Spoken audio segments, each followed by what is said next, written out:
In the darkest parts of the ocean, in depths where sunlight never reaches, there lives a creature, the vampire squid.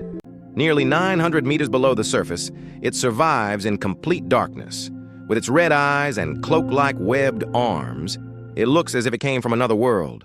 When threatened, it releases flashes of blue light and disappears into the dark. Strangely, it is not a hunter. It feeds on drifting particles that fall through the deep sea. The deep ocean still keeps its secrets.